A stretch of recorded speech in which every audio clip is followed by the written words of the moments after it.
दी छोड़ सतगुरु रामपाल जी परमेश्वर जी की जय हो। परमपिता परमात्मा सारी सृष्टि के रचनहार कुल मालिक असंख्य ब्रह्मांडों के स्वामी जगत गुरु तीनों लोकों में प्रवेश करके सबका भरण पोषण करने वाले राजाधिराज आत्माधार नाथों के नाथ देवों के देव महादेव सर्वेश्वर महेश्वर मृत्युंजय अजरो अमर आदि अनादि सनातनी प्रभु जगत पिता जगदीश्वर श्री श्री 1008 की उपाधि के वास्तविक अधिकारी अकाल मूर्त शब्द स्वरूपी राम वासुदेव सर्वगतम ब्रह्म परम पूज्य परम संत परम पुरुष परम धनी परम दयालु सत्य कबीर हक्का कबीर अल्लाह अकबर बाखबर अल्लाह ताला जगत के तारणहार जगत के मुक्तिदाता जगत के जगन्नाथ हारे के सहारे हिंदुओं के राम मुसलमानों के अल्लाह सिखों के वाहिगुरु ईसाइयों के मसीह दया के सागर दया निधि करुणा के सागर करुणा निधि स्वयंभू परिभू संकट मोचन कष्ट हरण मंगल करण दुख भंजन अविगत कबीर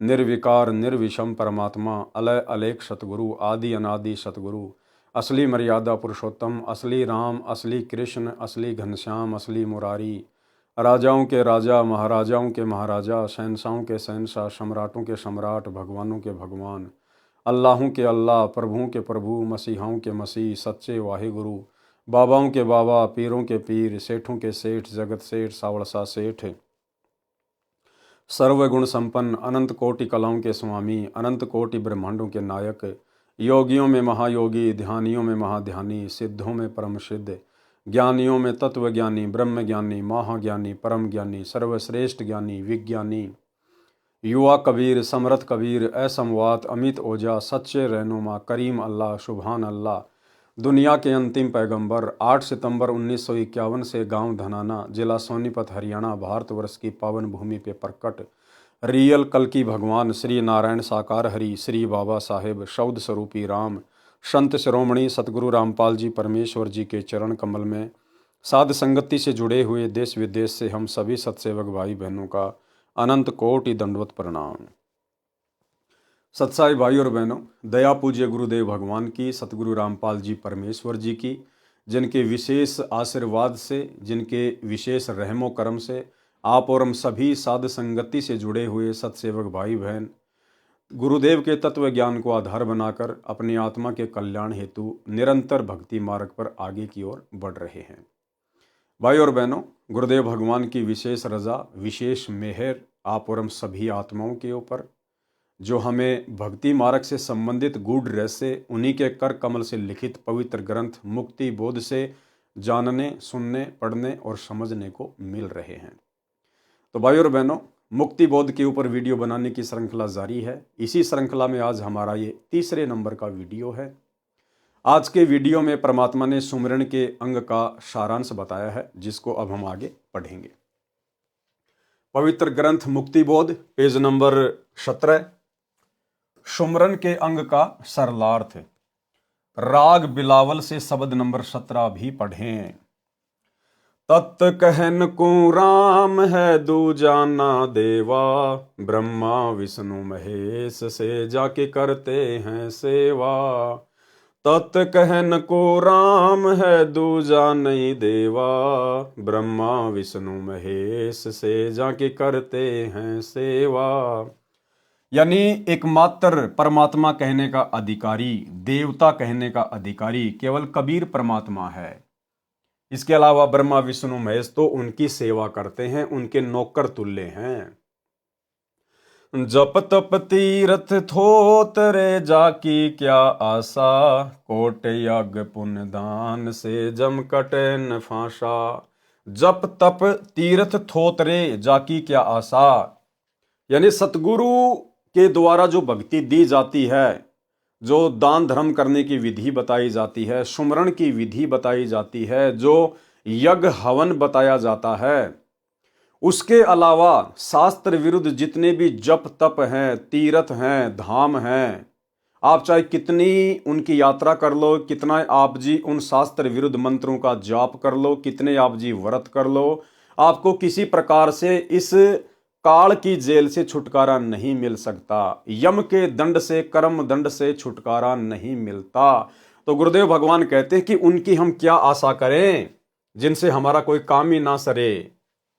जब तब तीर्थ थो तरे जाकी क्या आशा, कोटि यज्ञ पुण्य दान से जम कटे न फाशा। चाहे करोड़ों गाय दान कर दो, करोड़ों यज्ञ हवन करवा दो, लेकिन काल का दंड नहीं मिट सकता।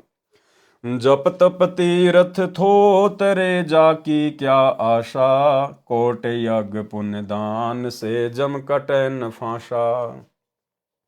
यहाँ देन वहाँ लेन है यो मिटे न झगड़ा, वह बिना पंथ की बाट है पावे को दगरा। यानी बिना पंथ की बाट है, बिना रास्ते का सफर है, कैसे पाओगे उस परमात्मा को।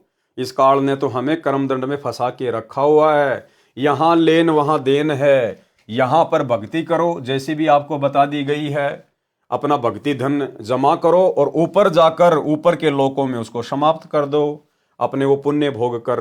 तो परमात्मा कहते हैं ये झगड़ा तुम्हारा कभी नहीं मिटने वाला। इस प्रकार से जब तक तुम पूर्ण परमात्मा की शरण में नहीं आओगे, जो पूर्ण परमात्मा कबीर देव स्वयं सतगुरु बनकर तत्वदर्शी संत बनकर धरती पर प्रकट होते हैं अपना ज्ञान देने के लिए, जब तक हम इनकी शरण में नहीं आएंगे, इनके अनुसार जब तक नहीं करेंगे, सुमरण नहीं करेंगे, दान धर्म नहीं करेंगे, तब तक हमारा काल का कर्मदंड नहीं मिट सकता।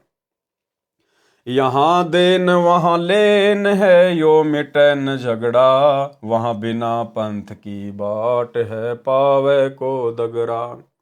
बिन इच्छा जो देत है सो दान कहावे, फल बाचे नहीं तास का अमरापुर जावे।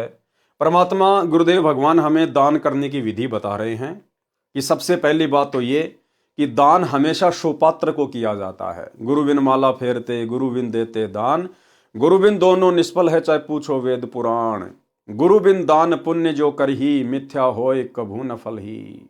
और सुपात्र वर्तमान में इस पूरी पृथ्वी पर केवल सतगुरु रामपाल जी हैं और कोई सुपात्र नहीं है जो आपका ज्योति पाठ और दान का पैसा लेने का अधिकारी है। तो कहते हैं सुपात्र को ही दान करना चाहिए, और दान भी निष्काम भाव से, बिना किसी इच्छा के। कोई सांसारिक या भौतिक डिमांड इच्छा आपकी नहीं होनी चाहिए, अन्यथा वो दान आपका यहीं पे खत्म हो जाएगा, वो आपके मोक्ष में किसी प्रकार से कोई काम नहीं आएगा। और यदि हम बिना किसी इच्छा के दान धर्म करते हैं सुपात्र को, तो वो दान धर्म हमारी यहाँ की आवश्यक इच्छित सांसारिक भौतिक इच्छाओं की भी पूर्ति करेगा, यानी हमें यहाँ भी परमात्मा सर्व लाभ देंगे, संकट में हमारी सहायता करेंगे, और वो दान हमारा मोक्ष में भी सहायक होगा।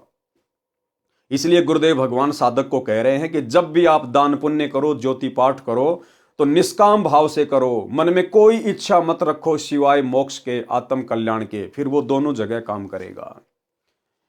बिन इच्छा जो देत है सो दान कहावे, फल बाचे नहीं तास का अमरापुर जावे। सकल दीप नौखंड के छतरी जिन जीते, सो तो पद में ना मिले विद्या गुण चीते।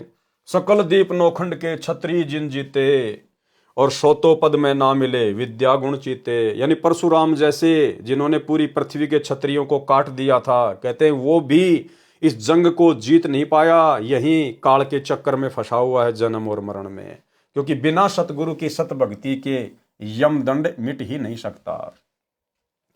कोटि 49 पृथ्वी जिन दीनी दाना, परशुराम अवतार कुकीनी कुर्बाना।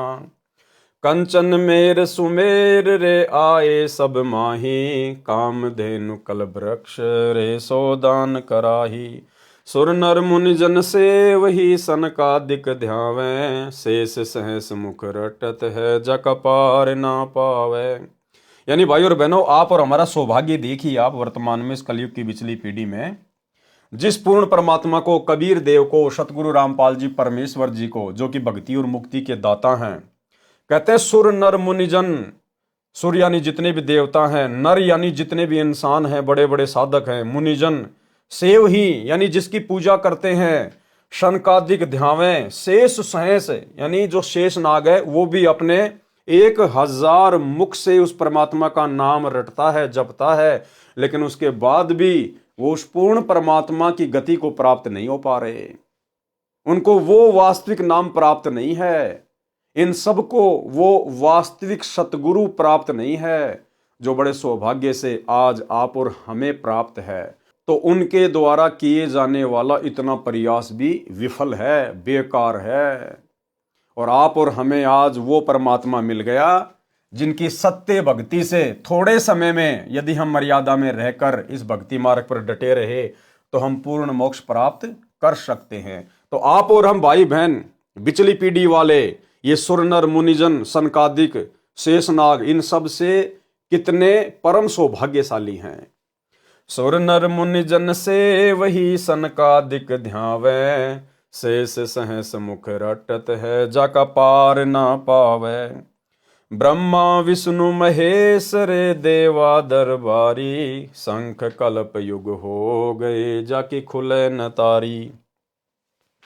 सर्व कला संपूर्ण रे सब पीरन का पीरा, अनंत लोक में गाज है जाका नाम कबीरा। आज वो कबीर परमात्मा हमें प्राप्त हो चुके हैं। परले संख असंख रे पल माही बिहानी, गरीबदास निज नाम की महिमा हम जानी। यानी गरीबदास जी हमें बता रहे हैं कि इस निज नाम की कितनी जबरदस्त महिमा है। ये निज नाम कितना जबरदस्त है, आपके सदा सदा के लिए 84 के यम फंद को समाप्त कर देगा।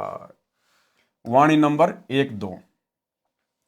गरीब ऐसा अवगत राम है, आदि अंत ना कोई, वार पार कीमत नहीं, अचल हिरंबर सोई। गरीब ऐसा अविगत राम है, अगम अगोचर नूर, सुन सने ही आदि है, सकल लोक भरपूर। यानी अविगत राम यानी कबीर परमेश्वर सतगुरु रामपाल जी की महिमा की गई है। संत गरीबदास जी ने जिसको अविगत राम परम दिव्य पुरुष कहा है, वह कबीर परमेश्वर काशी शहर में जुलाई की भूमिका किया करता था और वर्तमान में गांव धनाना, जिला सोनीपत, हरियाणा में प्रकट होकर इस परमेश्वर ने आप और हमें जगाने के लिए आज एक सामान्य संत की, एक आम व्यक्ति की भूमिका की है। गरीब सब पदवी के मूल हैं, सकल सिद्धि हैं तीर, दास गरीब सतपुरुष बजो, अविगत कला कबीर। गरीब अनंत कोटि ब्रह्मांड का, एक रति नहीं भार, सतगुरु पुरुष कबीर हैं, कुल के सिरजनहार। गरीब हम सुल्तानी नानक तारे, दादू को उपदेश दिया, जाति जुलाहा भेद न पाया, काशी माहे कबीर हुआ।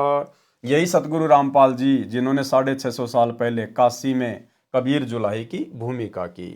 सरलार्थ, संत गरीबदास जी ने इस अविगत राम का निज नाम पूर्ण सतगुरु से लेकर सुमरण करने के लिए जोर देकर कहा है, उसकी महिमा बताई है, उसकी भक्ति से लाभ तथा अन्य देव की भक्ति से लाभ तथा फिर दोनों की तुलना करके निर्णय दिया है कि राम कबीर का नाम जप भैया, जय तेरा पार चलने को दिल है जी। कबीर परमेश्वर ऐसा अविगत राम है जिसका न आदि यानी जन्म शुरुआत है और न अंत है यानी मृत्यु नहीं है, अर्थात सनातन अविनाशी परमात्मा है। उसका कोई वार पार यानी भेद नहीं। वह अनमोल, अचल, अचल यानी स्थायी है, हिरंबर यानी सोने की तरह सुनहरी, रंग यानी तेजोमय है। जैसे एक पारस पत्थर है, उसके छोटे से टुकड़े को 1 क्विंटल के लोहे के गाटर या स्तंभ से छू दिया जाए तो पूरे स्तंभ को सोना यानी गोल्ड बना देता है। यदि 100 क्विंटल के लोहे के स्तंभ से छू दें तो उसको भी सोना बना देता है। यदि 1000 लाख क्विंटल के लोहे से घिसा दें तो उसे भी सोना बना देता है। इसी प्रकार उस पारस पत्थर के टुकड़े का मूल्य क्या बताया जाए, उसे अनमोल कहते हैं। और वो पारस भाई और बहनों सतगुरु रूप में आज आप और हमें मिल चुका है। क्या आकाश का फेर है, क्या धरती का तोल, क्या परमेश्वर की महिमा कहें, जैसे क्या पारस का मोल। इस प्रकार कबीर परमेश्वर अनमोल यानी बेस कीमत करतार है। अनमोल और बेस कीमत करतार, जिनकी कोई कीमत नहीं है। वह परमात्मा शून्य में आकाश में रहता है, वहीं से सब लोगों को अपनी शक्ति से भरपूर परिपूर्ण किए है। जैसे सूर्य करोड़ों किलोमीटर धरती से दूर आकाश में होते हुए भी पूरी पृथ्वी को अपने प्रकाश तथा उष्णता से परिपूर्ण कर रहा है। अगोचर नूर का अर्थ है अव्यक्त प्रकाश युक्त, जो सामान्य साधना तथा चरम दृष्टि से दिखाई नहीं देता है। वाणी नंबर 3 से 7। गरीब ऐसा अविगत राम है, गुण इंद्रिय से न्यारे, सुन सने ही रम रहा दिल अंदर दीदार।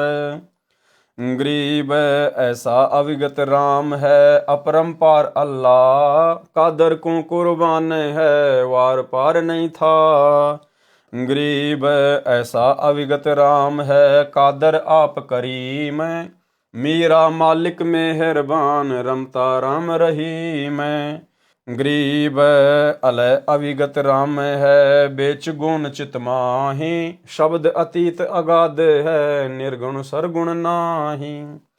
गरीब अलय अविगत राम है, पूर्ण पद निर्वाण, मोले मालिक है सही, महल मढ़ी सतथान। वाणी नंबर 3 से 7 का सरलार्थ, शब्दार्थ यानी कुछ शब्दों के अर्थ बताए हैं। कादर माने समर्थ परमात्मा, दीदार माने दर्शन करना, करीम मानी दयालु, था माने अंत, मीरा माने लाट साहब, परमात्मा को मीरा कहा जाता है, लाट साहब। जैसे आप और हम सभी भाई बहन भोग की आरती में परमात्मा की वाणी पढ़ते हैं, मीरा मो पे मेहर कर, मैं आया तक श्याम, समर्थ तुमरे आसरे। तो यहाँ मीरा का अर्थ है लाट साहब। जैसे बहुत सारे लोग कह देते ना, तू कोई लाट साहब है क्या, यानी तू कोई बहुत बड़ा है क्या। तो यहाँ मीरा का अर्थ है लाट साहब, यानी मीरा कहो, परमात्मा कहो, लाट साहब कहो, एक ही बात है। मीरा माने लाट साहब यानी नवाब, राजाओं जैसा शहंशाह। बेचगुण माने अव्यक्त, जिसको तत्व ज्ञान के अभाव से निराकार अर्थ कर रहे हैं। सतथान माने सत्य स्थान यानी सत्य लोक। पूर्ण पद निर्वाण मानी पूर्ण मोक्ष प्राप्त करने की पद्धति। और अल्लाह मौला मानी मालिक माने प्रभु। सरलार्थ किया है उन वाणियों का। कबीर जी ऐसे अविगत राम हैं जो तीनों गुणों तथा भौतिक शरीर की इंद्रियों से न्यारे हैं। कबीर जी ऐसे राम हैं जो तीनों गुण, रजगुण, सतगुण और तमोगुण से दूर हैं, और उनका शरीर जिस प्रकार आप और हमारी इंद्रियां हैं उस प्रकार से नहीं है, नूरी शरीर है। उनका शरीर तथा सामर्थ्य सबसे भिन्न और अधिक है, उसका कोई अंत नहीं है। वह बेचगुण यानी अव्यक्त है। जैसे सूर्य के सामने बादल छा जाते हैं उस समय सूर्य अव्यक्त होता है, उसी प्रकार परमात्मा और आत्मा के मध्य पाप कर्मों के बादल अड़े हैं, जिस कारण से परमेश्वर विद्यमान होते हुए भी अव्यक्त है, दिखाई नहीं देता। और भाई और बहनों, ये पाप कर्मों के बादल वर्तमान में गुरुदेव की लाखों की संगत में से केवल साध संगति से जुड़े हुए भगत भाई बहनों के हटे हैं, जिस कारण से आज हमें परमेश्वर सतगुरु रूप में बिल्कुल साक्षात दिखाई दे रहे हैं। आज वही कबीर परमात्मा, वही परमेश्वर सतगुरु रामपाल जी के रूप में धरती पर प्रकट हैं, आप और हमारे सतगुरुदेव के रूप में हैं। लेकिन आज भी सतलोक आश्रमों से जुड़े हुए 90% भाई बहन तत्व ज्ञान के अभाव में अपने सतगुरुदेव की पहचान नहीं कर पा रहे हैं। साध संगति से ना जुड़ पाने के कारण अपने गुरुदेव को कबीर परमेश्वर के रूप में नहीं पहचान पा रहे हैं, जबकि कबीर परमेश्वर साक्षात सतगुरु के रूप में धरती पर विद्यमान हैं, प्रकट हैं। लेकिन पाप कर्मों के कारण वे आत्माएं अपने गुरु को परमात्मा के रूप में नहीं देख पा रही हैं। जिस प्रकार गुरुदेव ने बताया कि सूर्य बिल्कुल विद्यमान है आकाश में, लेकिन बीच में बादल आ गए, जिस कारण से वो अव्यक्त हो गया, दिखाई नहीं दे रहा। वो प्रत्यक्ष है, विद्यमान है, लेकिन बादल बीच में आ गए। इसी प्रकार जब भगत के पाप कर्म ज्यादा होते हैं तो वो बादल की तरह आत्मा और परमात्मा के बीच में आ जाते हैं। साक्षात व्यक्त होने के बावजूद भी वो दिखाई नहीं देता। तो भाई और बहनों, ये जो पाप कर्म के बादल हैं, ये केवल वर्तमान में साध संगति से जुड़े हुए भगत भाई बहनों को हटे हैं, जिस कारण से आज हमें वो कबीर परमात्मा अपने गुरु भगवान के रूप में स्पष्ट दिखाई दे रहे हैं।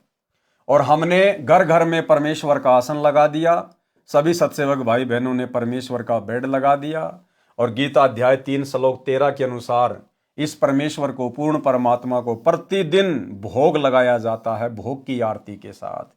तो आप और हमें स्पष्ट दिखाई दे रहे हैं। क्यों? क्योंकि गुरुदेव की भक्ति से, गुरुदेव के आशीर्वाद से, हमारी भाव और श्रद्धा से हमारे जो पाप कर्म रूपी बादल थे वो हट गए हैं।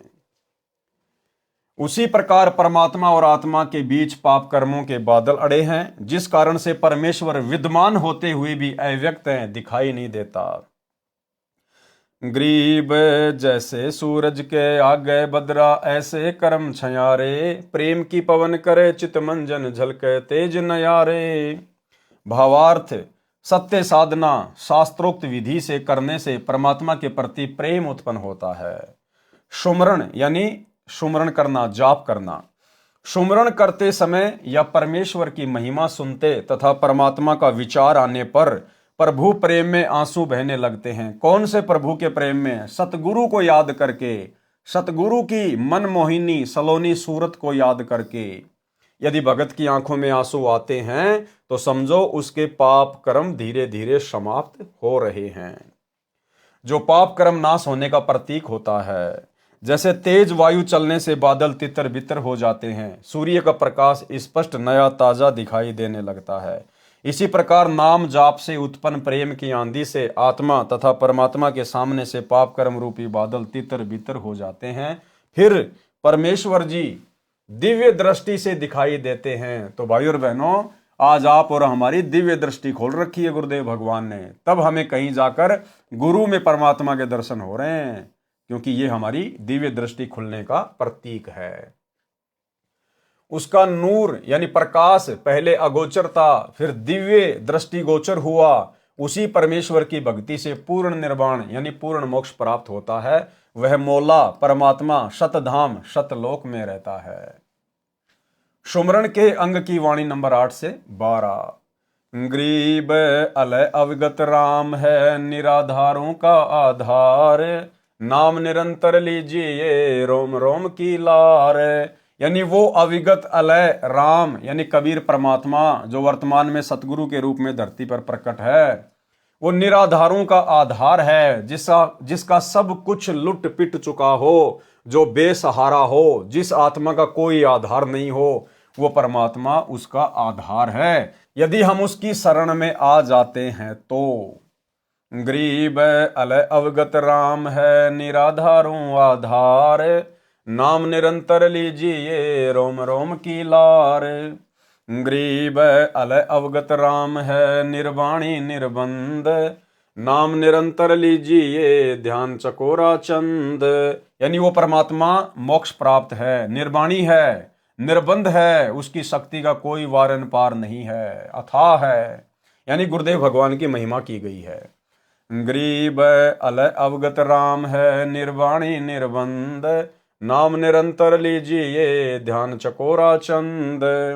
ग्रीब अलय अवगत राम है, कीमत कही न जाई, नाम निरंतर लीजिए मुख से कहन सुनाई। ग्रीब अलय अवगत राम है, निर्वाणी निर्बंध, नाम निरंतर लीजिए ज्यों हिल मिल मीन संबंध। ग्रीब दों दीन मद एक है, अलय अलेख पिछाण, नाम निरंतर लीजिए भक्ति हेत उरान।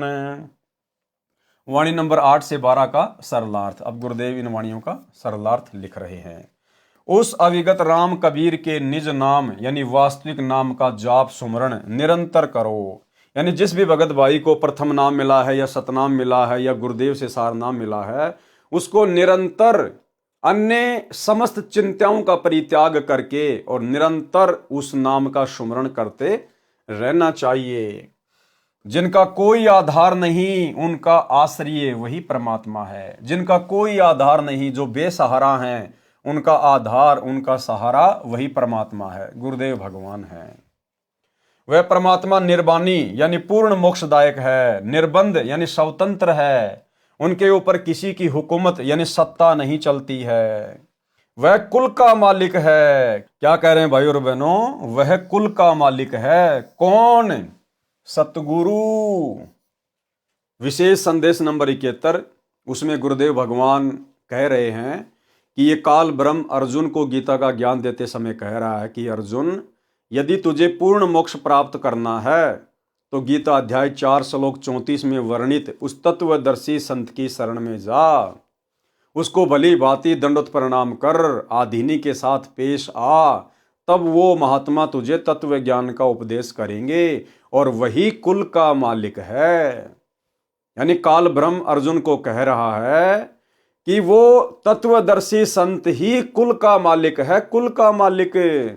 तो आज भाई और बहनों, तत्वदर्शी संत की भूमिका में कौन है? सतगुरु रामपाल जी। तो सतगुरु रामपाल जी कौन है? कुल के मालिक। और कुल का मालिक कौन होता है? कबीर परमात्मा। सुनिए छोटा सा सत्संग। 15वें अध्याय के 17वें श्लोक में कहा कि उत्तम पुरुषत्व ने परमात्मा की उदारते। उत्तम पुरुष, पुरुषोत्तम श्रेष्ठ परमात्मा तो कोई और है? जो परमात्मा कहा जाता है, परमात्मा, और जो तीनों लोकों में प्रवेश करता है, सबका धारण पोषण करता है, वो अविनाशी परमेश्वर। अब गीता यही समाप्त हो जाती है जब ये कहता है कि उस तत्व ज्ञान को किसी तत्वदर्शी शब्द से जाकर पूछो। मोक्ष उससे होना, जन्म मरण उससे मिटना, वृद्धावस्था का संकट उससे कटना। एक मालिक कुल का वही है, एक मालिक कुल का वही है, एक मालिक कुल का वही है। उसकी साधना कहाँ है? वो ना वेदों में। तो भाई और बहनों, आप और हमारे विश्वास को दृढ़ करने के लिए पूज्य गुरुदेव भगवान अपने सत्संगों में इस प्रकार के संकेत करते हैं। वह कुल का मालिक है, उसका नाम इस प्रकार सुमरण करो जैसे मीन यानी मछली समुद्र में एक पल भी निश्चल नहीं रहती, उसी प्रकार नाम का सुमरण करते रहो। परमेश्वर के नाम से ध्यान ऐसे लगाओ जैसे चकोर पक्षी चांद से लगाता है। संत धर्मदास जी ने कहा है कि निर्विकार निर्भय तू ही और सकल भय मान, ए जी साधो और सकल भय मान, सब पर तेरी साहिबी, सब पर तेरी साहिबी, तुझ पर साहिब ना, निर्विकार निर्भय। दोनों धर्मों हिंदू मुसलमान का परमात्मा एक ही है और वो परमात्मा वर्तमान में सतगुरु रूप में धरती पे प्रकट है। तत्व ज्ञान के अभाव से मुसलमान कहते हैं कि जिसने कुरान शरीफ का ज्ञान हजरत मोहम्मद जी से कहा वह कादर अल्लाह समर्थ प्रभु है। हिंदू कहते हैं कि जिसने गीता का ज्ञान अर्जुन को दिया वह श्री कृष्ण ही सर्वशक्तिमान प्रभु है। संत गरीबदास जी कह रहे हैं कि मुसलमान उसे बेचून अल्लाह कहते हैं। हिंदू अलख यानी निराकार, अलेख का अर्थ अदृश्य भी होता है, जो दिखाई नहीं देता, कहते हैं। उसकी पहचान करो, वह कौन है। फिर उसके पश्चात परमात्मा का विशेष नाम की भक्ति हृदय में श्रद्धा उत्पन्न करके करो। तो सबसे पहले तो पहचान होनी चाहिए कि वो कादर अल्लाह, वो समर्थ भगवान कौन है, वो बेचून परमात्मा कौन है। उसके बाद फिर निसंशय होके हृदय से श्रद्धा भाव से उनकी भक्ति करो।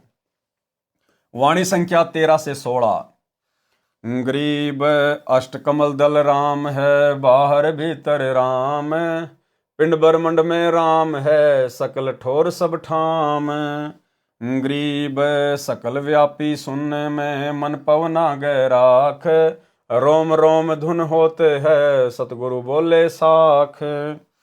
गरीब मूल कमल में राम है, स्वाद चक्र में राम, नाभि कमल में राम है, हृदय कमल विश्राम। गरीब कंठ कमल में राम है, त्रिकुटी कमल में राम, सैंस कमल दल राम है, सुन बसाती सब ठाम।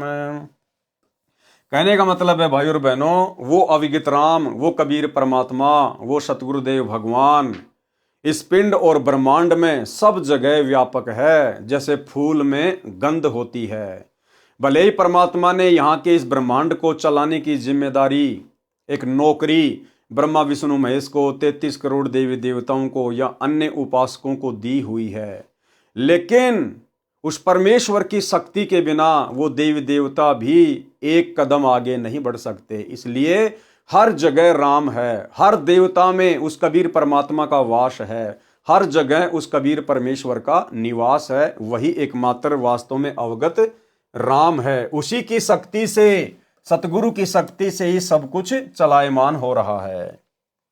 सरलार्थ, मानव शरीर में 9 कमल हैं, जिनका कबीर वाणी सूक्ष्म वेद के अतिरिक्त कहीं वर्णन नहीं है। ऋषि महर्षि केवल 7 कमल बताते हैं, परंतु परमेश्वर कबीर जी ने अपने द्वारा बनाए शरीर का यथार्थ ज्ञान कराया है।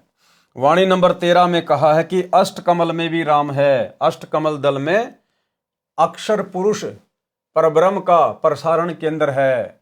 मानव शरीर एक टेलीविजन टीवी की तरह है, इसमें कमल रूपी चैनल लगे हैं। इन कमलों में प्रत्येक प्रभु का प्रसारण केंद्र है। जैसे मूल कमल गणेश देव का चैनल है, नाभि कमल विष्णु लक्ष्मी जी का चैनल है, हृदय कमल में शिव पार्वती जी का चैनल है, कंठ कमल में देवी दुर्गा जी का चैनल है, त्रिकुटी कमल सतगुरु रूप में कबीर जी का चैनल है। काल तो धोखा देने के लिए गुप्त रहता है। त्रिकुटी कमल से पहले छठा संगम कमल है। अब ये जानकारी आप और हमारे लिए बहुत ज्यादा इंपॉर्टेंट है भाई और बहनों। त्रिकुटी कमल से पहले छठा संगम कमल है, जो मुख्य रूप में सरस्वती का चैनल है, जहां पर भक्तों तथा भगतमतियों की परीक्षा होती है। यानी यहां से हम जितने भी भगत भाई बहन जब शरीर त्याग कर जाएंगे, तो त्रिकुटी से पहले जो छठा संगम कमल है, जहां पर सरस्वती का चैनल है, सरस्वती के रूप में स्वयं दुर्गा ही रहती है भक्तों को फंसाने के लिए, तो वहां पर भगत तथा भगतमतियों की परीक्षा होती है। यानी परमात्मा आज हमारे से जो भी बुराइयां छुड़वा रहे हैं, वो इसीलिए छुड़वा रहे हैं कि हम वहां पर उस संगम कमल में काल के जाल का शिकार ना हो जाएं। अब कैसे ठगता है वहां काल? इस कमल की 3 पंखुड़ियां हैं, इसलिए इसको संगम कमल कहा जाता है। जब पंखुड़ी नंबर 1 तथा पंखुड़ी नंबर 2 में स्त्री पुरुष भगत भिन्न भिन्न प्रवेश करते हैं, यानी 1 नंबर पंखुड़ी का दरवाजा है, वहां से माता बहनें प्रवेश करती हैं, और जो 2 नंबर का दरवाजा है, वहां से जो भाई हैं वो प्रवेश करते हैं। वहां पर स्त्री भक्तमतियों को पुरुष रूप में काल के सुंदर दूत अपनी अदाओं से लुभाते हैं। वहां पे काल ने ड्यूटी लगा रखी है। जो पुरुष हैं, पुरुष रूप में जो काल के दूत हैं, वो यहां से जो स्त्रियां शरीर छोड़ेंगी, स्थूल शरीर, और जब सूक्ष्म शरीर में ऊपर की यात्रा करेंगी, तो स्थूल शरीर में गुरुदेव ने बताया कि जैसे हमारे हाव भाव होते हैं, हमारे विचार होते हैं, वो सूक्ष्म शरीर में एज इट इज जैसे के तैसे रहते हैं। और हम वहां पर उन काल के सुंदर और लुभावना रूप बनाकर जो माता बहनों को ठगने का प्रयास करेंगे अपनी अदाओं से, उनके जाल में वो माता बहनें फंस जाती हैं। क्योंकि यहाँ भी उनकी आदत ऐसी होती है, आश्रमों में आते जाते समय या आम व्यावहारिक समाज में उनकी आदत उसी प्रकार से बिगड़ी हुई होती है, जो सत्संग के वचन सुनकर भी नहीं सुधर पाती हैं। फिर उन माता बहनों को वहाँ पर वो सुंदर पुरुष अपनी अदाओं में फंसा लेते हैं। उसको पता नहीं चलेगा उन माता बहनों को, उनको तो यही रहेगा कि हम तो सत्संग में जा रहे हैं, हम तो आश्रम में जा रहे हैं, हम तो अपने गांव में बैठे हैं। ये नहीं पता चलेगा कि शरीर छूट गया और हम त्रिकुटी की यात्रा कर रहे हैं, बिल्कुल भी नहीं। इसलिए परमात्मा सतगुरुदेव भगवान बार बार जोर देते हैं कि हमने इस गंदी वृत्ति को यहीं पर समाप्त कर देना है। और देखो भाई और बहनों, कितनी बड़ी दया है गुरुदेव भगवान की। इसलिए दास बारंबार कहता है कि साध संगति भक्ति मार्ग का ट्रेनिंग सेंटर है। अब साध संगति में गुरुदेव भगवान की प्रेरणा से भगत भाई बहनों ने आपस में भाई बहन के संबंध बना लिए हैं। जो पति पत्नी के रिश्ते में थे, अब इस मार्ग में आने के बाद उन्होंने भाई बहन के संबंध स्थापित कर लिए। तो भला जो बहनें अपने पति के साथ भाई के रिश्ते में आ गई, जो भगत भाई अपनी पत्नी के साथ बहन के रिश्ते में आ गए, तो भला वे फिर वहां कैसे फंसेंगे? अर्थात उनके मन में तो जरा भी विषय वासनाओं को लेकर चिंतन मनन नहीं होगा। वो तुरंत समझ जाएंगे और सावधान हो जाएंगे जैसे वर्तमान में शतलोक आश्रमों में यदि कोई भगत भाई बहन उल्टी हरकतें करते हैं या साध संगति से जुड़ी हुई कोई निकम्मी आत्मा उल्टी हरकत करती है तो तुरंत सत्सेवक भाई बहन उनको समझाते हैं, उनको जगाते हैं कि तुम क्या कर रहे हो भैया, अरे मोक्ष प्राप्ति के लिए जुड़े हैं सतगुरु से। ये गंदे कर्म करते करते तो असंख्य युग बीत गए, 84 लाख योनियों में जाओगे, यही कर्म करोगे। ये मनुष्य देह मिली है, इसका सदुपयोग कर लो। तो भला अन्य भगत भाई बहनों को ज्ञान आधार से जो समझाते हैं और जो स्वयं भी उन कुकर्मों से दूर हैं, फिर वे आत्माएं वहां पर सचेत हो जाएंगी, वो ध्यान ही नहीं देंगी उनकी तरफ कि हमारा इनसे क्या लेना देना। यही बातें तो गुरुदेव भगवान हमारे को दिन रात बताया करते थे। तो साध संगति भक्ति मार्ग का ट्रेनिंग सेंटर है। और दूसरी तरफ सतलोक आश्रम, अब वहां की स्थिति स्वयं गुरुदेव भगवान अपने मुख कमल से बयान कर रहे हैं कि इन आश्रमों के तो कोऑर्डिनेटरों की भी अभी तक गंदी वृत्ति नहीं निकली है। अपनी गुरु बहनों के प्रति कितनी अश्लील नजर है, कैसी कैसी गंदी हरकतें करते हैं ये, कैसे कैसे इनके विचार हैं। आप स्वयं गुरुदेव के मुख कमल से सुन लीजिए कि इन आश्रमों में अभी तक क्या हो रहा है। सुनिए। विचार करना होगा कि हम कौन है, कहां से आए। आपस में खेचातानी रखते हो अभी भी भगत हो गए। अच्छे इंसान तो जगत वाले भी ना करते ऐसा जैसे भगत कर रही है। अच्छे इंसान तो जगत वाले भी ना करते ऐसा जैसे भगत कर रही है। अच्छे इंसान तो जगत वाले भी ना करते ऐसा जैसे भगत कर रही है। किसी को छोटी सी सेवा दे देते, कोऑर्डिनेटर बना दिया, वो ने सोचा मैं खुदा बन गया। और इतना शिक्षा तो बने, मजदूर बनो सीखो, मजदूर। और कई देखा है कि कोऑर्डिनेटर या जिसकी जो भी व्यवस्था लगाई जाती है, व्यवहार भी ठीक नहीं करते, धमकान लग जाते, फुरकान लग जाते। और कुछ ऐसी भी शिकायतें आई हैं जो बहन बेटियों के साथ गलत मैसेज भी डालते हैं। तो वो दुष्ट लोग ना तो कोऑर्डिनेटर के योग्य है ना वो भगत के योग्य। और कुछ ऐसी भी शिकायतें आई हैं जो बहन बेटियों के साथ गलत मैसेज भी डालते हैं। तो वो दुष्ट लोग ना तो कोऑर्डिनेटर के योग्य है ना वो भगत के योग्य। और कुछ ऐसी भी शिकायतें आई हैं जो बहन बेटियों के साथ गलत मैसेज भी डालते हैं। तो वो दुष्ट लोग ना तो कोऑर्डिनेटर के योग्य है ना वो भगत के योग्य। तो ऐसा तो संगत माई कुसंगत उपजेगी, और ऐसी कुसंगत होगी फिर हम रखेंगे नहीं उसको खेत में। किसान उस कुबाड़ को पाड़ कर खेत के बाहर फेंक देता है, तो उसको आप मिशन से निकाल दिया जाया करेगा। सुधर जाओ, एक के नहीं सुनी जाया करती थी, सामूहिक शिक्षा दी जाती है, अमल कर लो इन पे। कर्म बतेरे फोड़ लिए, इस ज्ञान का असर क्या हुआ? थोड़ा सा सुख होते हो फिर पक्के एजेंट काल के बन जाते हैं, बकवाद वही करनी, भगवान से दूर हो जाना। थोड़ा सा सुख होते हो फिर पक्के एजेंट काल के बन जाते हैं, बकवाद वही करनी, भगवान से दूर हो जाना। थोड़ा सा सुख होते हो फिर पक्के एजेंट काल के बन जाते हैं, बकवाद वही करनी, भगवान से दूर हो जाना। तो भाई और बहनों, ये दया गुरुदेव भगवान की वर्तमान में साध संगत पर है, और हमने इस दया को इसी प्रकार से बना के रखना है ताकि हम संगम कमल में काल के जाल का शिकार ना हो।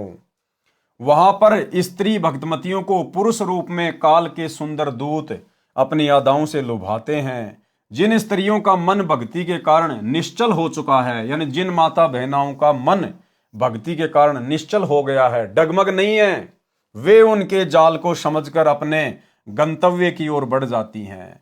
और जो कच्ची होती हैं वे वही आड़ पकड़ जाती हैं, वो उनके चक्रों में आ जाती हैं, उनकी अदाओं पे आकर्षित हो जाएंगी। वो उनको दूत वहां बने सुंदर एकांत स्थान पर ले जाकर उनसे यौन संबंध बनाकर भ्रष्ट करके काल जाल में फंसाकर सरस्वती रूप में विराजमान दुर्गा देवी के पास ले जाते हैं। वह उस भगतमती को बहुत प्यार देती है, कौन? दुर्गा, तथा अपने स्थान पर रख लेती है। कुछ दिन उपरांत धर्मराज के दरबार में ले जाकर उसका हिसाब करवाया जाता है। तत्पश्चात उसके पुण्य तथा भक्ति कर्म अनुसार स्वर्ग में अप्सरा बना दी जाती है। इसी प्रकार पुरुष भगत पंखुड़ी 2 में प्रवेश करते हैं। वहां पर 72 करोड़ सुंदर अप्सराएं रहती हैं। उन पुरुषों को वे अपनी अदाओं से लुभाकर जाल में फंसाती हैं। किन पुरुषों को? जो यहां पर उसी प्रकार की गंदी सोच में लिप्त रहेंगे, भक्ति करते करते भी जिनकी गंदी सोच नहीं निकली है।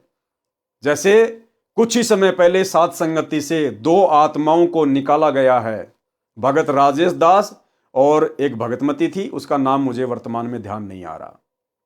वो दिल्ली की रहने वाली थी। उनकी अश्लील चैट उनके मोबाइल में पकड़ी गई। बाहर संगत में तो भाई बहन होने का दिखावा कर रहे थे, अंदर ही अंदर काल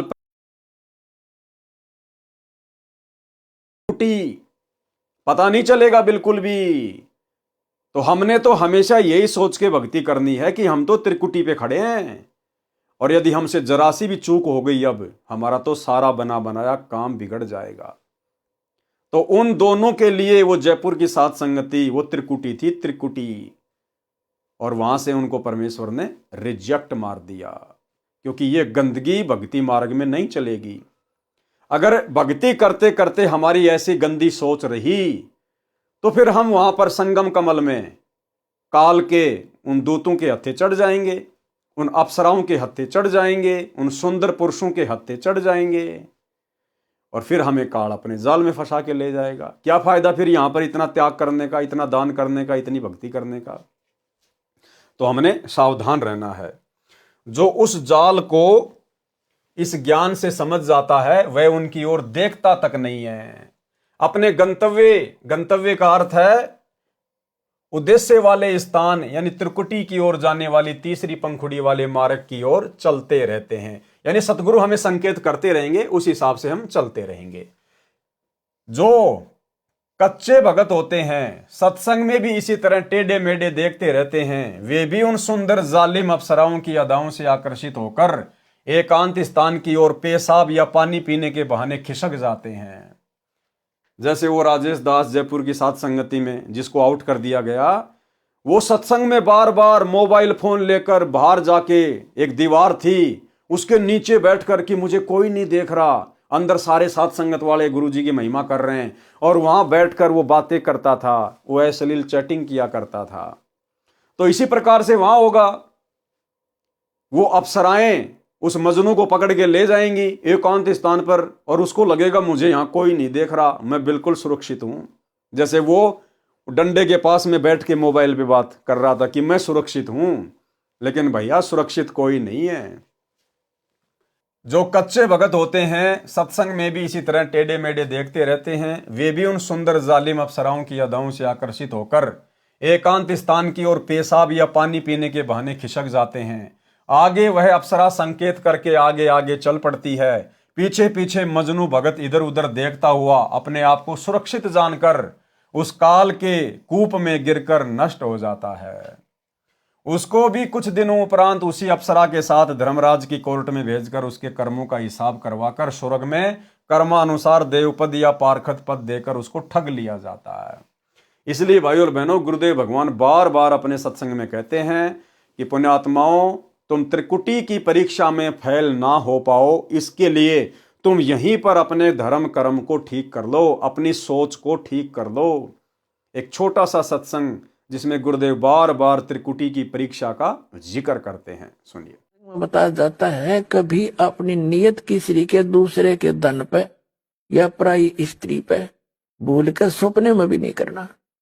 अपने मन को हमने परमात्मा के रंग में रंगना है। और यहाँ से चलते समय फिर ये बकवाद बहाऊंगी, जैसे त्रिकुटी पर गए, वहां तो काल का भयंकर जाल है, वहां डांस हो रहे हैं, बड़ी बड़ी स्टेज लगा कर सुंदर सुंदर लड़कियां नाच रही हैं, और आपकी जैसी वृत्ति यहाँ होगी, उड़े जा खड़े हो गई नौकर का थाने, इतने वो परमात्मा डालेंगे काल गोदी पकड़ के, अरे ठोक देगा उड़े, फिर ठा के स्वर्ग में अंडे जी धक्के खांदे। ये कर्मता संग जन्म हो गया हमने करता ने। तो ये जैसा स्वभाव आप यहाँ बनाओगे ये आपके आगे काम आओगा। तो भाई और बहनों, अब सात संगति से जुड़ने के बाद और ये इतने सारे ढेर सारे उदाहरण, ये प्रमाण गुरुदेव के कर कमल से लिखित इन पवित्र ग्रंथों में जो हमारे सामने आ रहे हैं, ये बार बार इसीलिए आप और हमारे सामने प्रस्तुत करवाए जा रहे हैं ताकि आप और हम सावधान हो जाएं। हम बिल्कुल भी काल के जाल में फंसने वाली हरकतें यहां पर ना करें। पर नारी को देखिए बहन बेटी के भाव, कहे कबीर काम नाश का यही सहज उपाय। पर नारी और पर धन हमने मिट्टी समझकर चलना पड़ेगा, मिट्टी समझकर, क्योंकि हमें तो सबसे बड़ा धन सतगुरु मिल गया, भक्ति धन मिल गया। अगर यहां पर हमारी सोच नहीं सुधरी, हमारे आचार विचार में परिवर्तन नहीं आया, तो हम त्रिकुटी की परीक्षा में पास नहीं हो पाएंगे।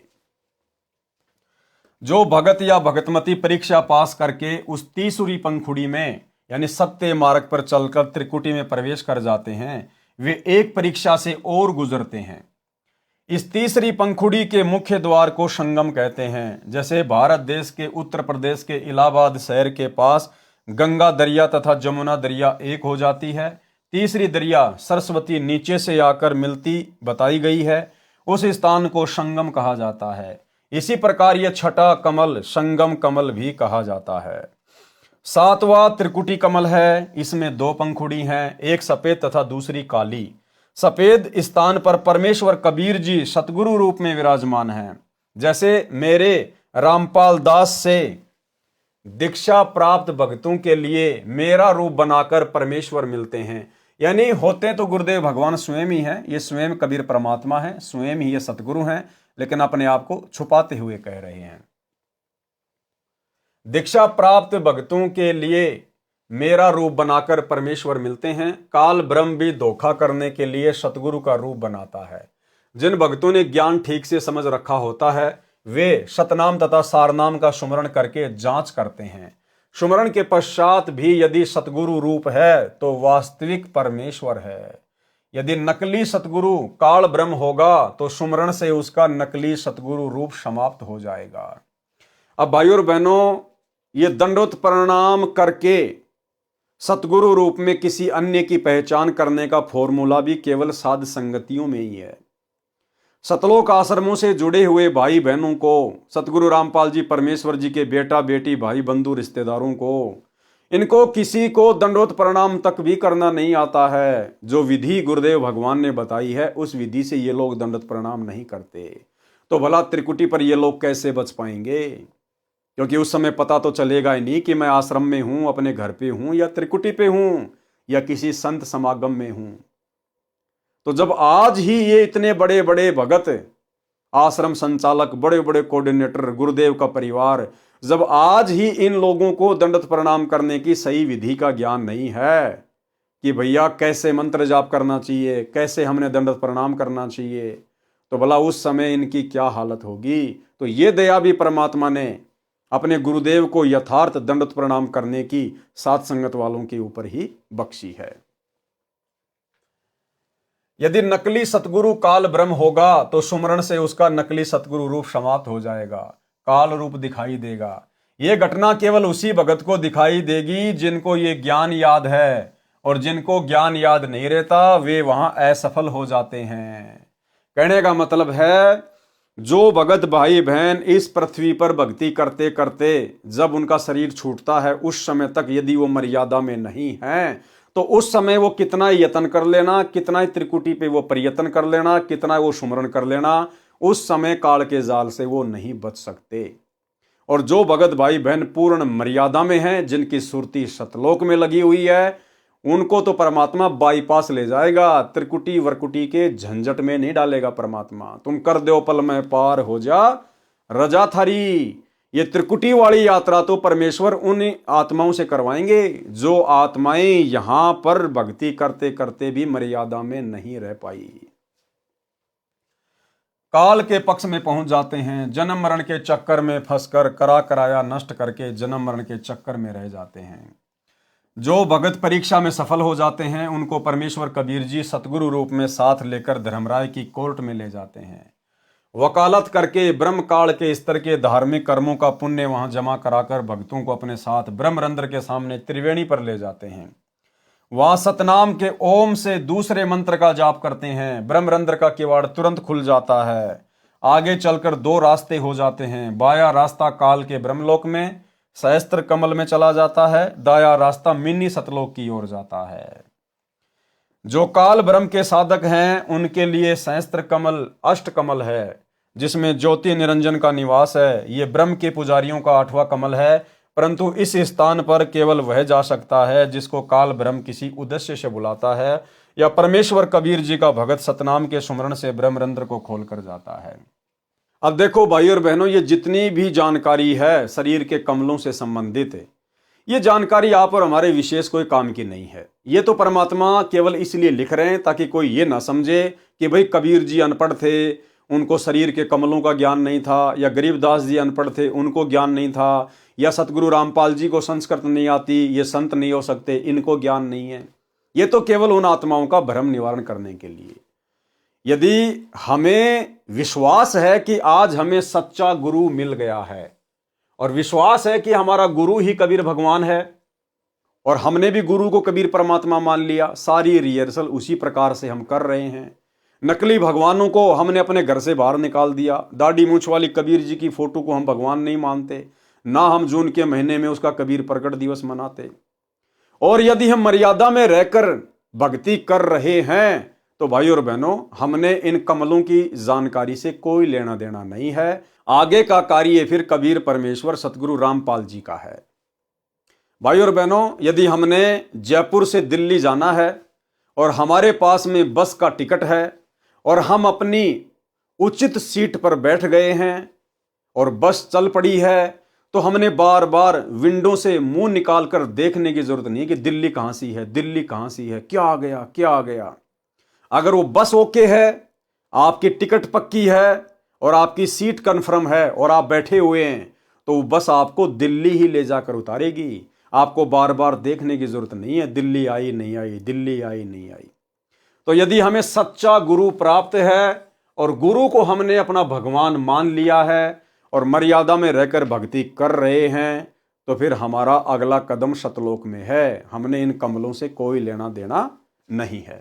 परमेश्वर कबीर जी का भगत सतनाम के सुमरण से ब्रह्मरंध्र को खोलकर जाता है। जहां दो रास्ते ब्रह्मरंध्र के बाद आते हैं, वहां जाते ही ओम का जाप अपने आप बंद हो जाता है। यानी जब ये जीवात्मा इस काल ब्रह्म के 21 ब्रह्मांडों को पार कर जाती है, तो काल का ओम नाम का सुमरण जो हमें सतनाम में दिया जाता है, वो ऑटोमेटिक बंद हो जाता है। और फिर ऊपर नीचे की श्वास से केवल अक्षर पुरुष का जो दूसरा मंत्र है सतनाम में जो हमें दिया जाता है, केवल वही दोनों श्वासों से चलता रहता है, ऑटोमेटिक होता है। वहां जाते ही ओम का जाप अपने आप बंद हो जाता है, केवल सतनाम के दूसरे मंत्र का जाप चलता रहता है। श्वास यानी श्वास लेते समय और छोड़ते समय यही मंत्र चलेगा। साथ में सारनाम भी दोनों अंदर बाहर श्वासों में चलेगा। गरीब सोहम सोहम धुन लगे, दर्द बंद दिल माही, सतगुरु पर्दा खोल ही अगम दीप ले जाही। दाईं ओर चलने पर वह अष्ट कमल आएगा जो अक्षर पुरुष वाला चैनल है, जिसकी 10 पंखुड़ियां हैं। इसके आगे मिनी सतलोक है जो 9वां कमल है। इसकी असंख्य पंखुड़ियां हैं। परम अक्षर पुरुष यानी सत्य पुरुष का चैनल है।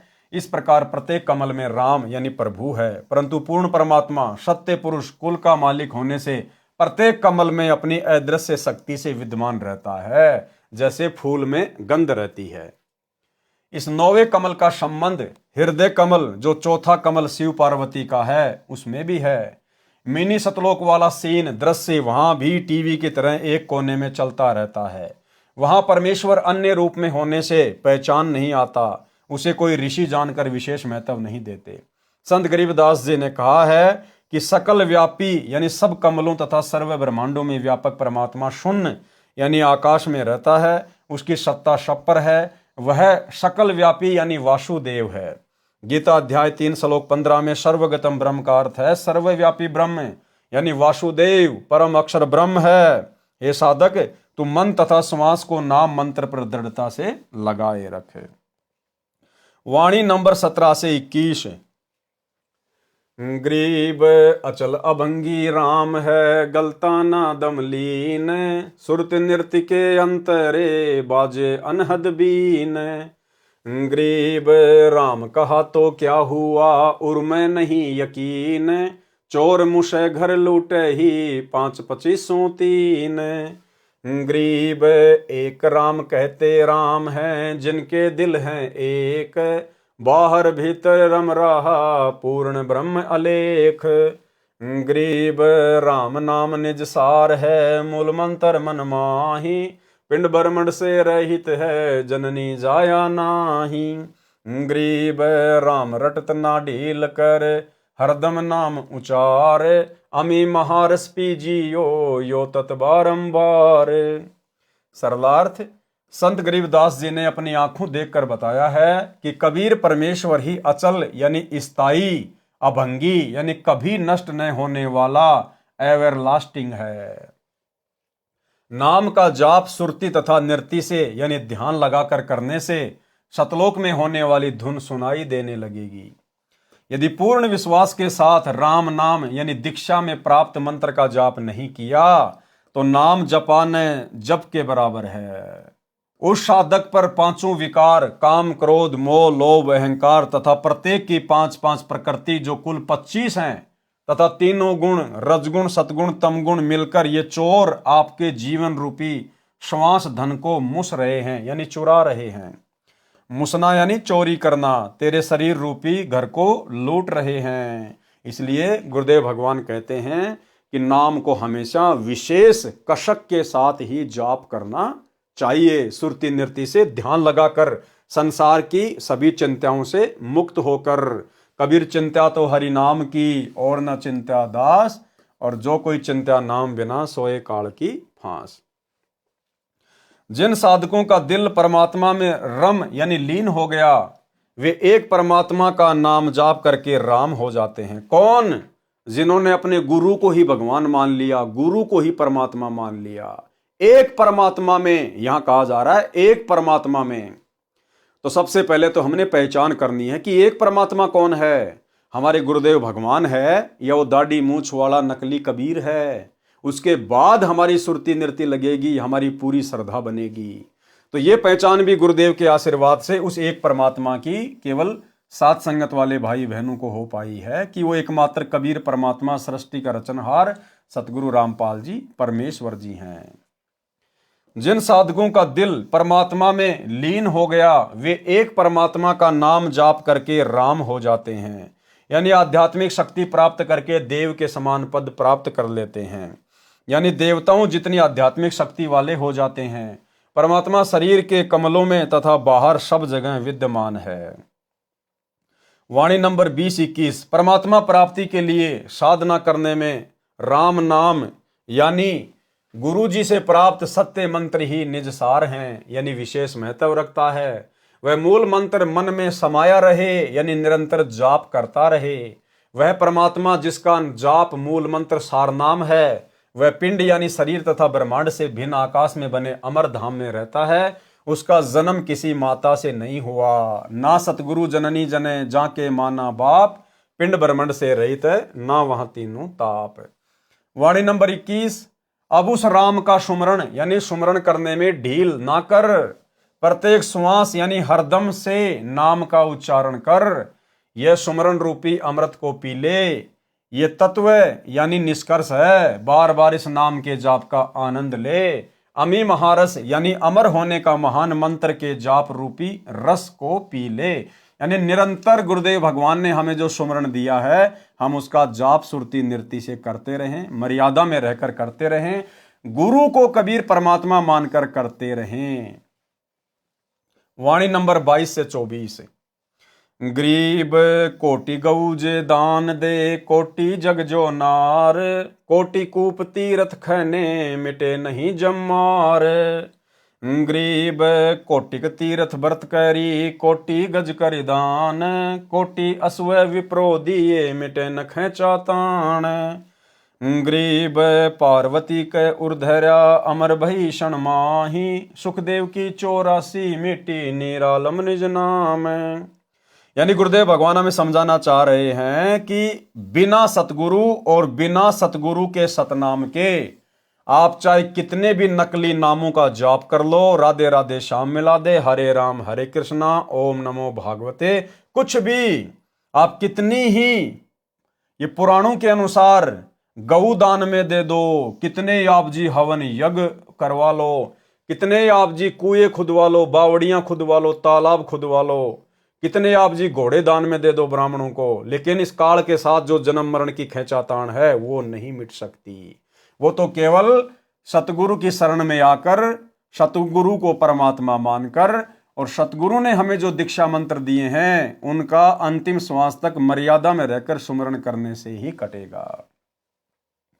सरलार्थ संत गरीबदास जी ने परमेश्वर कबीर जी से प्राप्त अध्यात्म ज्ञान को बताया है कि यदि यथार्थ नाम जाप करने को नहीं मिला, यथार्थ नाम वर्तमान में केवल सतगुरु के पास है, तो चाहे पुराणों में वर्णित धार्मिक क्रियाएं करोड़ों गाय दान करो, करोड़ों धर्म यज्ञ तथा जोनार जिमणवार किसी खुशी के अवसर पर भोजन कराना करो, चाहे करोड़ों कुएं खुदवाओ, करोड़ों तीर्थों के तालाबों को गहरा कराओ, जिससे जम मार काल की चोट यानी कर्म का दंड समाप्त नहीं होगा। चाहे करोड़ों तीर्थों का भ्रमण करो, करोड़ों व्रत रखो, करोड़ों हाथी दान करो, चाहे करोड़ों घोड़े ब्राह्मणों को दान करो, उससे जन्म मरण तथा कर्म के दंड से होने वाली खींचातान यानी दुर्गति समाप्त नहीं हो सकती। भक्ति मुक्ति के दाता सतगुरु भक्ति मुक्ति के दाता, और उस साहिब के हुक्म बिना नहीं तरवर पात हिलनता। केवल गुरु ही भक्ति और मुक्ति के दाता हैं। वाणी नंबर 24 का भावार्थ है कि जैसे पार्वती पत्नी शिव शंकर को जितना अमृतत्व भगवान शिव जितनी आयु नाम प्राप्ति के बाद जिएगी, फिर दोनों की मृत्यु होगी, इतना मोक्ष भी देवी जी को शिव जी को गुरु मानकर निज मंत्रों का जाप करने से प्राप्त हुआ है। ऋषि वेद व्यास जी के पुत्र सुखदेव जी को अपनी पूर्व जन्म सिद्धि का अहंकार था, जिस कारण से बिना गुरु धारण किए ऊपर के लोकों में सिद्धि से उड़कर चला जाता था। जब श्री विष्णु जी ने उसे समझाया और स्वर्ग में रहने नहीं दिया, तब उसकी बुद्धि ठिकाने आई। राजा जनक से दीक्षा ली, तब सुखदेव जी की उतनी मुक्ति हुई जितनी मुक्ति उस नाम से हो सकती थी। परमेश्वर कबीर जी अपने विधान अनुसार राजा जनक को भी त्रेता युग में मिले थे। उनको केवल हरियम नाम जाप करने को दिया था, क्योंकि वे श्री विष्णु जी के भगत थे। वही मंत्र सुखदेव को प्राप्त हुआ था, जिस कारण से वे श्री विष्णु के लोक के स्वर्ग रूपी होटल में आनंद से निवास कर रहे हैं। वहीं से विमान में बैठकर राजा परीक्षित को भागवत कथा सुनाने आए थे, फिर वही लौट गए। गरीब ऋषभ देव के आईया कवि नामे करतार, नो योगेश्वर में रमा जनक विदेही उधार। भावार्थ, परमेश्वर कबीर जी अपने विधान अनुसार कि परमात्मा ऊपर के लोक में निवास करता है, वहां से गति करके आता है, सतलोक से गति करके आता है, अच्छी आत्माओं को मिलता है, उनको अपनी वाणी द्वारा भक्ति करने की प्रेरणा करता है। जैसे आज गुरुदेव भगवान ने सत्संग यानी वाणी द्वारा आप और हमें भक्ति करने की प्रेरणा दी है। आदि आदि जो पूर्व में विस्तार से लिख दिया है। राजा ऋषभ देव जैन धर्म के प्रथम तीर्थंकर को मिले थे। अपना नाम कबीर देव बताया था। ऋषभ देव जी ने अपने धर्म गुरुओं ऋषियों से सुन रखा था कि परमात्मा का वास्तविक नाम वेदों में कवि यानी कबीर देव है। परमात्मा कवि ऋषि नाम से ऋषभ देव को भक्ति की प्रेरणा देकर अंतर ध्यान हो गए थे। नौ नाथों गोरखनाथ, मच्छंद्रनाथ, जलंधरनाथ, चरपटनाथ आदि आदि को समझाने के लिए उनको मिले, तथा राजा जनक विदेही यानी विलक्षण शरीर वाले को विदेही कहते हैं, उनको सत्य ज्ञान बताकर उनको सही दिशा दी। राजा जनक से दीक्षा लेकर सुखदेव ऋषि को स्वर्ग प्राप्त हुआ, परंतु वह पूर्ण मोक्ष नहीं मिला, जो गीता अध्याय 15 श्लोक 4 में कहा है। ये सौभाग्य तो भाई और बहनों आप और हमें प्राप्त हुआ है। तत्वदर्शी संत से तत्व ज्ञान समझने के पश्चात आध्यात्मिक अज्ञान को तत्व ज्ञान रूपी शस्त्र से काटकर उसके पश्चात परमेश्वर के उस परम पद की खोज करनी चाहिए, जहां जाने के पश्चात साधक लौटकर संसार में कभी नहीं आते। जिस परमेश्वर से संसार रूपी वृक्ष की प्रवृत्ति विस्तार को प्राप्त हुई है, यानी जिस परमेश्वर ने संसार की रचना की है, केवल उसी की भक्ति करो। यानी जब हमें सतगुरु मिल जाए और सतगुरु का जब हमें तत्व ज्ञान सुनने को मिल जाए, सतगुरु का तत्व ज्ञान सबसे बड़ा शस्त्र है, जो अज्ञान, पाखंड और शास्त्र विरुद्ध साधनाओं का सत्यानाश कर देता है। उसके बाद साधक की सुरति फिर सतलोक में लग जाती है, अपने गुरु के चरणों में लग जाती है, और वही साधक अंत में पूर्ण मोक्ष प्राप्त कर पाता है। वाणी नंबर 24 में यही स्पष्ट किया है कि यदि स्वर्ग जाने की भी तमन्ना है तो वे विशेष निज मंत्रों के जाप से ही पूरी होगी, परंतु ये इच्छा तत्व ज्ञान के अभाव से है। जैसे गीता अध्याय 2 श्लोक 46 में बहुत सटीक उदाहरण दिया है कि सब ओर से परिपूर्ण जलाशय प्राप्त हो जाने पर छोटे जलाशय में मनुष्य का जितना प्रयोजन रह जाता है, उसी प्रकार तत्व ज्ञान की प्राप्ति के पश्चात विद्वान पुरुष का वेदों यजुर्वेद, सामवेद, अथर्ववेद, ऋग्वेद में प्रयोजन रह जाता है। भावार्थ, तत्व ज्ञान की प्राप्ति के पश्चात अन्य देवताओं से होने वाले क्षणिक लाभ, स्वर्ग व राज्य प्राप्ति से अधिक सुख, समय तथा पूर्ण मोक्ष, गीता अध्याय 15 श्लोक 4 वाला मोक्ष जो परमेश्वर परम अक्षर ब्रह्म, गीता अध्याय 8 श्लोक 3, 8, 9, 10, 20 से 22 वाले परमेश्वर के जाप से होता है, उसकी जानकारी के पश्चात साधक की जितनी श्रद्धा अन्य देवताओं में रह जाती है।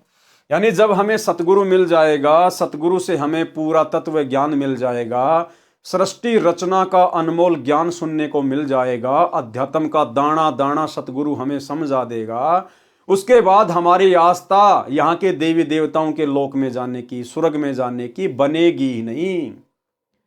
जिस प्रकार आदमी किसी छोटे तालाब के सहारे है और यदि उसको किसी बड़े तालाब का पता चल जाए तो बड़े तालाब की प्राप्ति के बाद जैसी आस्था उसकी छोटे तालाब में रह जाती है, ऐसी स्थिति सतगुरु से पूर्ण ज्ञान प्राप्त करने के बाद इन देवी देवताओं की भक्ति और इनके लोकों में रह जाती है। कबीर एक साधे सब सदें, सब साधे सब जाए, माली सींचे मूल को फले फूले अघाए। और भाई वो एकमात्र साधना के योग्य परमात्मा वर्तमान में सतगुरु रामपाल जी हैं। भावार्थ, गीता अध्याय 15 श्लोक 1 से 4 को इस अमृतवाणी में संक्षिप्त करके बताया है कि जो ऊपर को मूल वाला तथा नीचे को तीनों गुण रजगुण ब्रह्मा, सतगुण विष्णु, तमगुण शिव रूपी शाखा वाला संसार रूपी वृक्ष है। कबीर अक्षर पुरुष एक पेड़ है, निरंजन वाकी डार, तीनों देवा शाखा हैं, पात रूप संसार।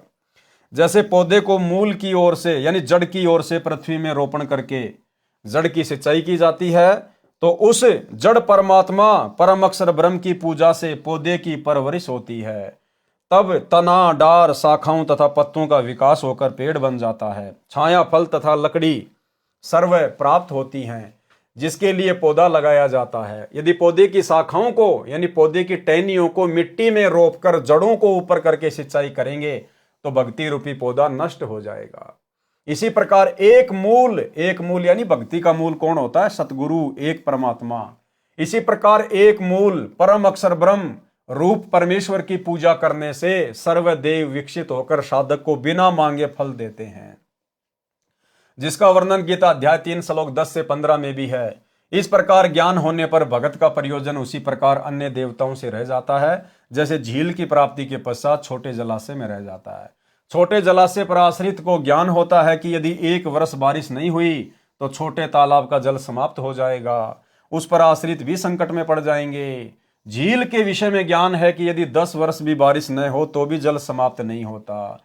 इसी प्रकार सतगुरु के तत्व ज्ञान से भगत को यह पता चल जाता है कि यदि मैंने सतगुरु की भक्ति नहीं की, सतलोक वाली भक्ति नहीं की, और यदि देवी देवताओं की भक्ति करके इनके लोक में चला गया तो यहाँ तो थोड़े समय का सुख है, उसके बाद फिर मेरे को 84 लाख योनियों में डाला जाएगा, नरक में डाला जाएगा।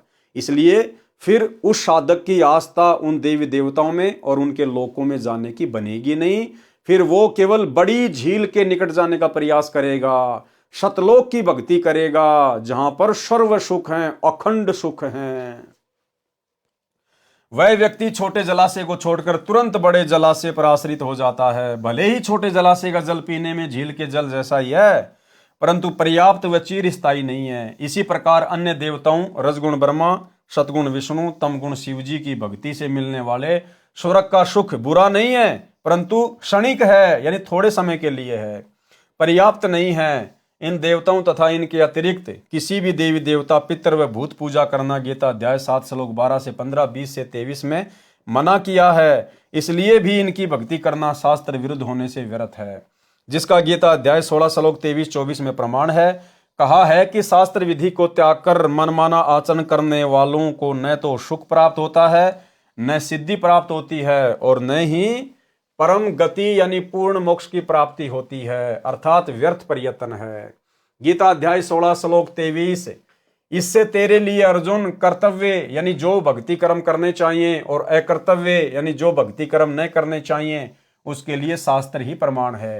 यानी शास्त्रों को आधार मानकर निर्णय लेकर शास्त्रों में वर्णित साधना करना योग्य है। ठीक इसी प्रकार भाई और बहनों, वर्तमान में सतगुरु रामपाल जी के हिसार जेल जाने के बाद 2014 बरवाला कांड के बाद से संगत गीता अध्याय 16 श्लोक 24 का प्रयोग नहीं कर रही है।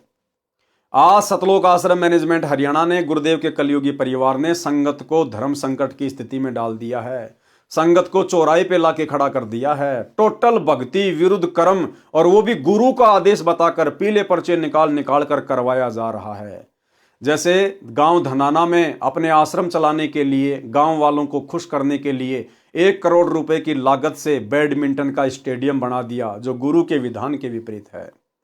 सतलोक आश्रम धनाना में 10 एकड़ जमीन में बहुत बड़े हॉस्पिटल का काम शुरू कर दिया गया, जो कि गुरु के सत्संगों के विपरीत है। गोहाना की जांट धर्मशाला का 5वां फ्लोर, जो लगभग 1 करोड़ रुपए की लागत से बनेगा, सतगुरु रामपाल जी के बड़े बेटे वीरेंद्र ने ठेका ले लिया, जो कि टोटल भक्ति और नियमों के विपरीत है। इसके अलावा भक्तों से कभी कांग्रेस को समर्थन करवाना, कभी बीजेपी को समर्थन करवाना, गंदी राजनीति करवाना, गुंडों की सीबीआई जांच का समर्थन करवाना, उसके लिए भक्तों के दान का पैसा देना, आरक्षणों में भगत समाज को बैठा देना, उसके लिए करोड़ों में चंदे के रूप में भक्तों के ज्योति पाठ और दान का पैसा देना, और भी ना जाने कितने कुकर्म। आश्रमों में दुनिया भर का पाखंड, मिट्टी के बैल, रंगोली बनाना, ब्याह शादी की तरह आश्रम को डेकोरेटेड करना और दुनिया भर के आडंबर, ये सब मनमाना आचरण है। लेकिन भगत समाज गीता अध्याय 16 श्लोक 24 का प्रयोग नहीं कर रहा कि कौन से भक्ति कर्म करने योग्य हैं और कौन से भक्ति कर्म ना करने योग्य हैं। इसका निर्णय तो केवल शास्त्र करेंगे, और सतगुरु की शरण में आने के बाद में सतगुरु के सत्संग, सतगुरु के कर कमल से लिखित पुस्तकें भगत के लिए सबसे बड़ा शास्त्र होता है।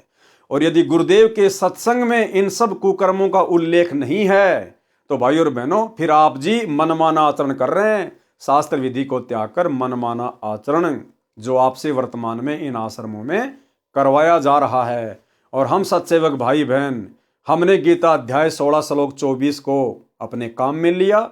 हमने इस श्लोक के आधार से जो भी उल्टे आचरण करने के आदेश, जो भी घटिया कर्म करने के आदेश सतलोक आश्रम मैनेजमेंट हरियाणा के द्वारा संगत में पारित किए गए, हमने सीधे सीधे उनके ऊपर अमल ना करके पहले अपने गुरुदेव भगवान के सत्संगों को बीच में रखा, गुरुदेव भगवान के शास्त्रों को, उनकी पुस्तकों को बीच में रखा, अर्थात ज्ञान को आधार बनाकर सोचा कि जो कर्म हमसे वर्तमान में कोऑर्डिनेटरों के माध्यम से या गुरुदेव के परिवार वालों के माध्यम से करवाए जा रहे हैं, ये गुरुदेव के सत्संगों के अनुसार है या सत्संगों के विपरीत है। और जब हमें लगा कि ये तो शास्त्र विधि को त्याग के मनमाना आचरण करवाया जा रहा है, तो हमने बिल्कुल नकार दिया कि भैया हम तुम लोगों के कहे अनुसार भक्ति मार्ग पर ये उल्टे कर्म नहीं कर सकते। तो भाई और बहनों, आज हमारी जान बची, अर्थात हमारी भक्ति बची, हमारी मर्यादा बची। बाकी सतलोक आश्रमों से जुड़े हुए भाई बहनों की कोई मर्यादा सुरक्षित नहीं है।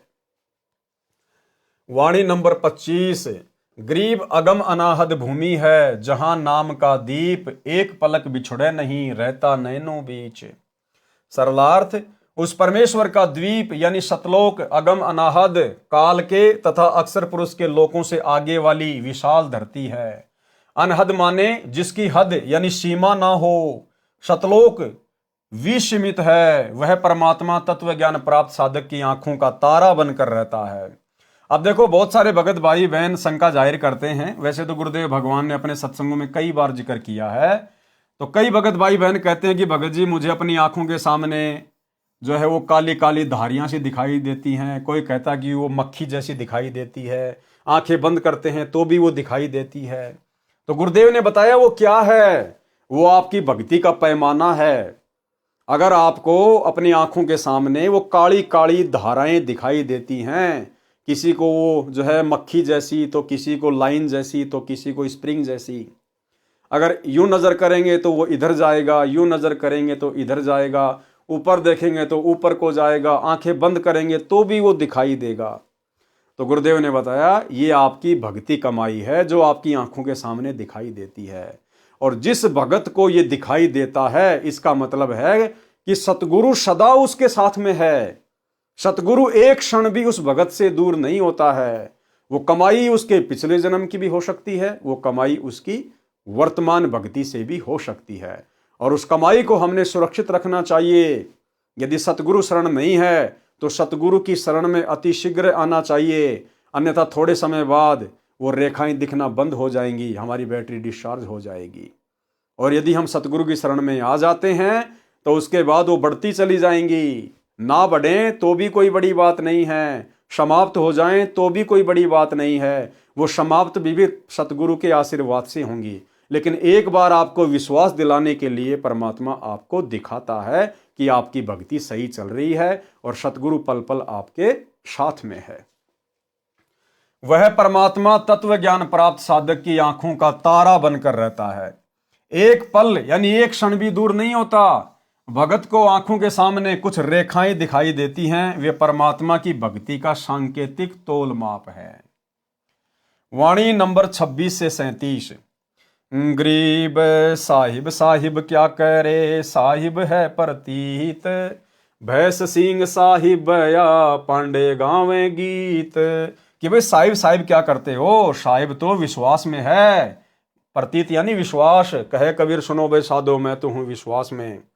लेकिन विश्वास भी सच्चे सतगुरु पर करना होगा, सच्चे सतगुरु के मंत्रों पर करना होगा।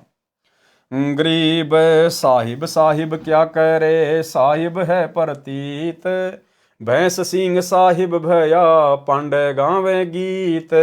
ये एक कथा है जिसका जिक्र आगे गुरुदेव भगवान ने किया है कि विश्वास के आधार पर कैसे आप भगवान को प्रकट कर सकते हैं। गरीब राम सरी के राम है, संत सरी के संत, नाम सरीखा नाम है, नहीं आदि नहीं अंत। गरीब महिमा सुन निज नाम की, गहे द्रौपदी चीर, दुशासन से पचमरे अंत न आया वीर। गरीब सेतु बंध्या पाहन तीरे, गज पकड़े थे ग्राह, गणिका चढ़ी विमान में निर्गुण नाम मला। गरीब बारद डारी कबीर जी, भगत हेत है काज, सेऊ को तो सिर दिया बेची बंदगी नाज। गरीब कहाँ गोरख कहाँ दत्त थे, कहाँ शुकदेव कहाँ व्यास, भक्ति हेत से जानिए तीन लोक प्रकाश। गरीब कहाँ पीपा कहाँ नामदेव, कहाँ धन्ना बाजीद, कहाँ रैदास कमाले थे, कहाँ थे फकर फरीद। गरीब कहाँ नानक दादू होते, कहाँ ज्ञानी हरिदास, कहाँ गोपी चंद भरथरी ये सब सतगुरु पाश। गरीब कहाँ जंगी चरपट होते, कहाँ अधम सुल्तान, भक्ति हेत प्रकट भये सतगुरु के परवान। गरीब कहाँ नारद प्रहलाद थे, कहाँ अंगद कहाँ शेष, कहाँ विभीषण दूरु होते भगत हिरंबर पेश। गरीब कहाँ जयदेव थे कपिल मुनि, कहाँ रामानंद साध, कहाँ दुर्वासा कृष्ण थे भक्ति आदि अनाद। गरीब कहाँ ब्रह्मा कहाँ वेद थे, कहाँ शनकादिक चार, कहाँ शंभु कहाँ विष्णु थे भक्ति हेत दीदार। सरलार्थ संत गरीबदास जी ने बताया है कि साहिब साहिब यानी राम राम क्या करता फिरता है। साहिब तो प्रतीत यानी विश्वास में है। जैसे भैंस का टूटा हुआ सींग जो व्यर्थ कूड़े में पड़ा था, वह भगत के विश्वास से साहिब यानी परमात्मा बन गया। पंडित गुरु को विश्वास नहीं था, वह केवल परमात्मा की महिमा के गुणगान निज स्वार्थ के लिए कर रहा था। भैंस का सींग बना भगवान। तो भाइयों और बहनों, आज के वीडियो में हम केवल इतना ही लेंगे। आज पवित्र ग्रंथ मुक्ति बोध के ऊपर हमारा ये 3रे नंबर का वीडियो था। कल रात्रि 8 बजे इसके 4थे नंबर के वीडियो में हम आगे बढ़ेंगे और परमेश्वर ने इन वाणियों का सरलार्थ किया है। अब धीरे धीरे बहुत सारी जो कथाएं हैं वो आगे चलना शुरू हो जाएंगी। उन कथाओं के माध्यम से हमारा विश्वास बढ़ेगा, हमारी दृढ़ता बढ़ेगी और धीरे धीरे हम इसी प्रकार से अपने गुरुदेव के प्रति पूर्णतया समर्पित हो जाएंगे और हमें इतना ज्ञान हो जाएगा, इतनी जानकारी हो जाएगी, और ज्ञान से ही भय बनता है, भय बिना भक्ति नहीं होती, और हम कभी सौपन में भी सतगुरु की मर्यादा तोड़ने का ख्याल अपने दिमाग में नहीं लाएंगे, तभी हम भक्ति मार्ग पर सफल हो पाएंगे। तो आज की वीडियो में केवल इतना ही। कल रात्रि 8 बजे फिर जुड़िए। तब तक गुरुदेव भगवान हम सबको आज्ञा दें, इजाज़त दें, आशीर्वाद दें। बंदी छोड़ सतगुरु रामपाल जी भगवान की जय हो।